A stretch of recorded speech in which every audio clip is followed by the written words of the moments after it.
अस्सलाम वालेकुम व्यूअर्स।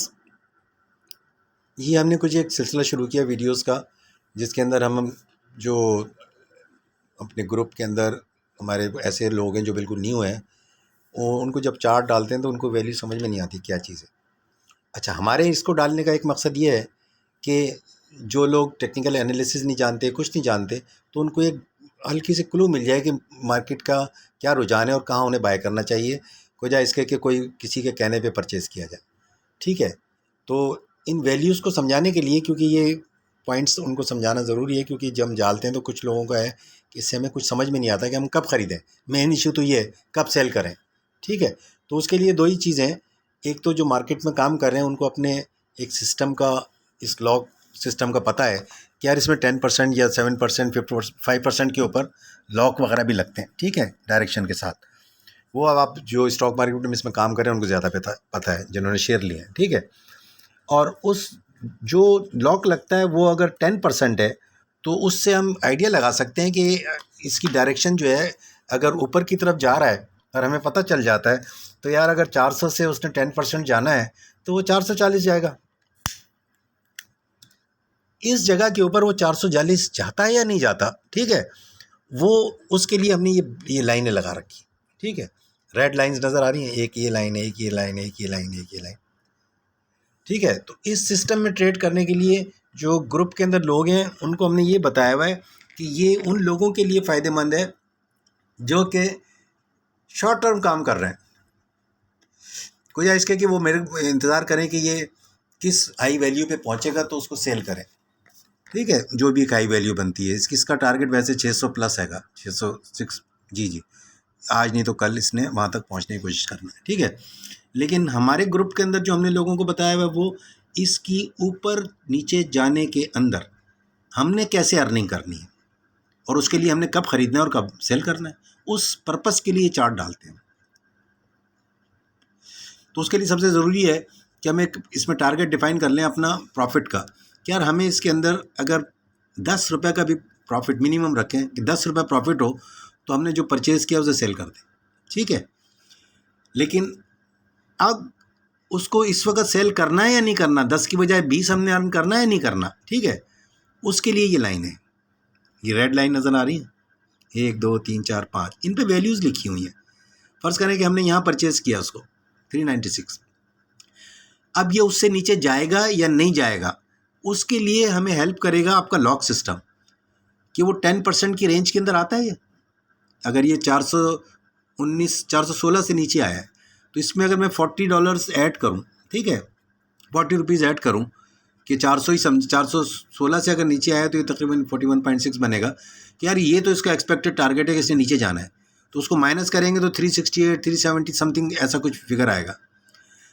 ठीक है, लेकिन इन लाइनों से आपको ये पता चल जाएगा कि अगर ये 396 तक या 404 तक आने से पहले ही बैक कर गया, 15 मिनट का चार्ट हमने खोला हुआ, ये 15 मिनट का चार्ट है, सही है, ये इस टाइप की ट्रेडिंग के लिए काफ़ी अच्छा है। ठीक है, बाकी तो एनालिसिस के ऊपर हम कर ही लेते हैं, लेकिन ये किसी किसी की फाइनेंशियल एडवाइस हरगिज़ नहीं होती, और उस पर हम बता देते हैं कि यार हमें ऐसा नज़र आ रहा है चार्ट में कि इसको अगर इसने लाइन को ब्रेक किया तो ये नीचे कितना जा सकता है। जैसे ये एरो भी बना हुआ है, इसने ये ब्रेक कर रहा है तो अब ये 396 टारगेट है।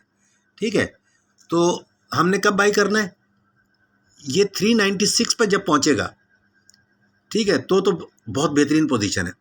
कब सेल करना है, इसमें 10 रुपये 20 रुपये 15 रुपये जब ऊपर जाते हुए ऐड हो जाए, सही है, तो सेल कर सकते हैं।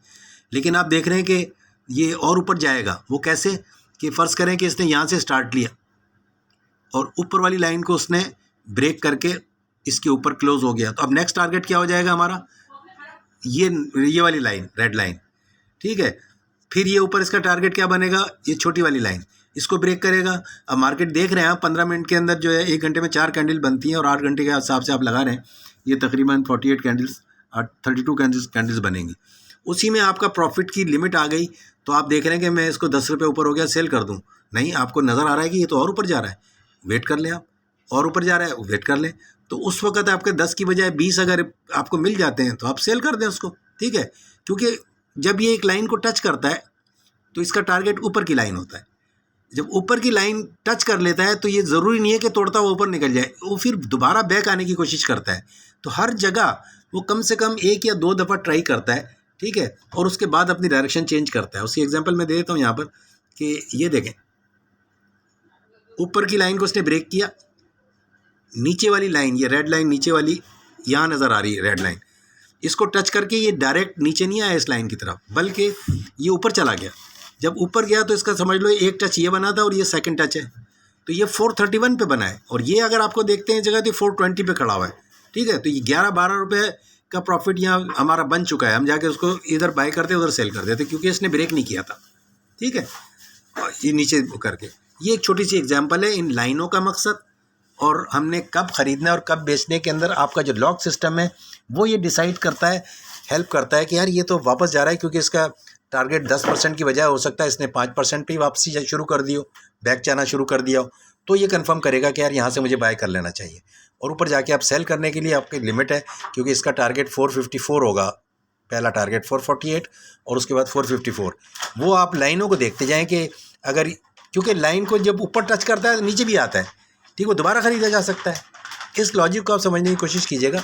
अगर नहीं समझ में आती है तो फिर मैं कोशिश करूँगा मज़ीद इसको एक्सप्लेन कर सकूँ।